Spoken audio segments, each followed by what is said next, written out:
हुजूर नबी पाक सल्लल्लाहु ताला अलैहि वसल्लम एक ही रात में ज़मीन से आसमान की तरफ गए, सारे प्लैनेट्स, स्टार्स, गैलेक्सी को क्रॉस करते हुए। अब अल्लाह पाक कुरान में एक जगह फरमाता है कि आसमान से ज़मीन के दरमियान हर चीज़ मेरी इबादत करती है, मुझे सजदा करती है। विच मीन्स स्टार्स, सारे स्टार्स, गैलेक्सीज, अर्थ, प्लैनेट्स, माउंटेन्स, ट्रीज, एवरीथिंग, हर चीज़ अल्लाह की इबादत करती है, अल्लाह को सजदा करती है। ये कैसे मुमकिन है? सजदा तो इस तरह से होता है। क्या किसी ने स्टार्स, गैलेक्सी को सजदा करते, अल्लाह की इबादत करते देखा है? नहीं। तो इसका मतलब यही है कि इस यूनिवर्स में कोई ना कोई एक चीज़ ऐसी है जो बिल्कुल सेम होगी। आज से बहुत साल पहले हम लोगों को यही लगता था कि ये दुनिया का सेंटर ज़मीन है, लेकिन आज से 400 साल पहले गैलीलियो, इटालियन साइंटिस्ट, उसने पहली बार दो लेंसेज को अलाइन करके दूर की चीज़ों को नज़दीक करके देखा।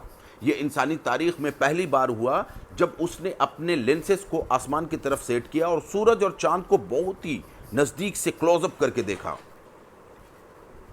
और उसकी नज़र जुपिटर पे पड़ती है, जो हमारी ज़मीन की तरह ही गोल है, मगर 1300 दुनिया मिलाने से एक जुपिटर बनता है। जब उसने जुपिटर को ऑब्जर्व करना शुरू किया तो महीने के दिन के हिसाब से उस पर जो रोशनियां पड़ रही थी वो चेंज हो रहे थे, मूवमेंट हो रहे थे। और सेम कंडीशन वेनस और सैटर्न का था।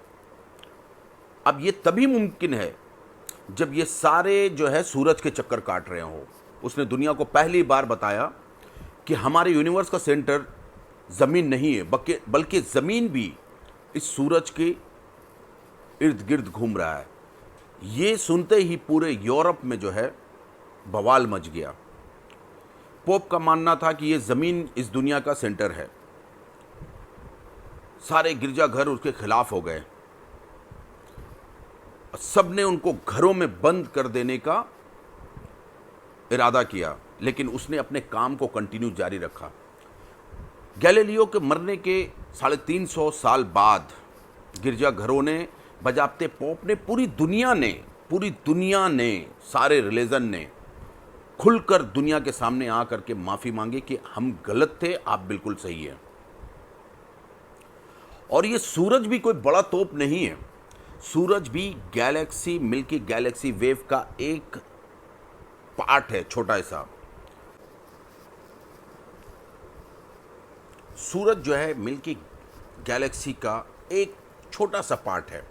बिलियन स्टार्स मिलकर के जो है मिल्की वेव गैलेक्सी में घूम रहे, एक लाइन में घूम रहे हैं। हम तो सूरज के पीछे चक्कर लगा रहे हैं। अब ये सूरज की तरह मिल्की वेव गैलेक्सी, लाखों बिलियन स्टार्स मिलके किसके पीछे चक्कर लगा रहे हैं?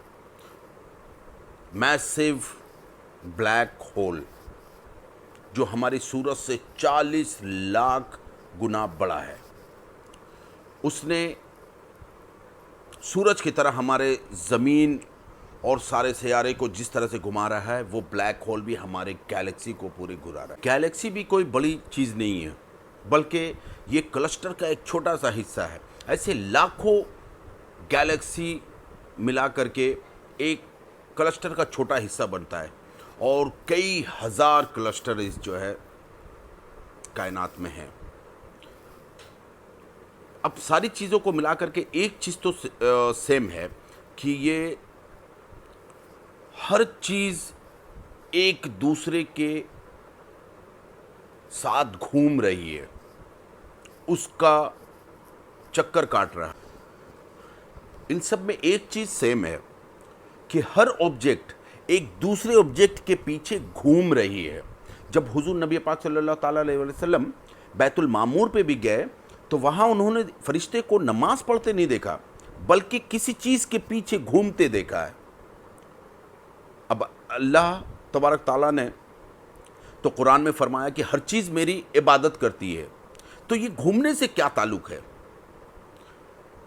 और अल्लाह तबारक ताला ने सूरह हज में ये फरमाया, हज में हम होली जगह खाने काबा में जाते हैं, और उसके गिर्द घूमने लगते हैं। तो जब हम खाने काबा का तवाफ़ करते हैं, उसके गिर्द घूमने लगते हैं, तो इंसान अकेला उस वक्त में उसके गिर्द नहीं घूमता है। उस वक्त में चांद, प्लैनेट, सूरज, galaxy, super galaxy, cluster, super cluster सब एक साथ घूमने लगते हैं। तो हम उनकी इबादतों में शामिल हो जाते हैं। वो हमारी तरह इबादत नहीं करते, बल्कि हम उनकी तरह इबादत करना शुरू कर देते हैं। लेकिन कुरान के इन आयतों में तो लिखा है कि ये सारी चीज़ें हमें सजदा करती हैं। तो सजदा का मतलब ये नहीं होता है कि हमारे वाला सजदा। सजदा का मतलब ये होता है कि अल्लाह के निज़ाम के साथ भी चलना एक सजदा है। लेकिन इन आयत में अल्लाह ने सिर्फ प्लैनेट्स को, स्टार्स को, गैलेक्सी को नहीं कहा, बल्कि पहाड़, जानवर, दरख्त सबको कहा है। तो ये तो हमारी तरह सर्कल में नहीं घूमते।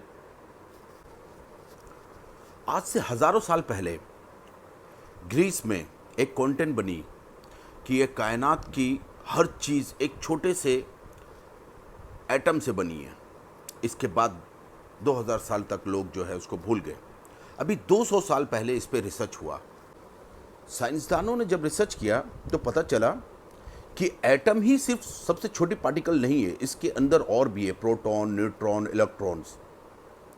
अब प्रोटॉन, न्यूट्रॉन्स जो है एटम का सेंटर में होता है, इलेक्ट्रॉन्स जो है उसके इर्द गिर्द घूमती रहती है। ठीक उसी तरह जिस तरह से हमारे सूरज के बीच, सूरज के इर्द गिर्द हमारी ज़मीन और बाकी सैयारे घूमते हैं, जैसे गैलेक्सी घूम रही है ब्लैक होल के बीच।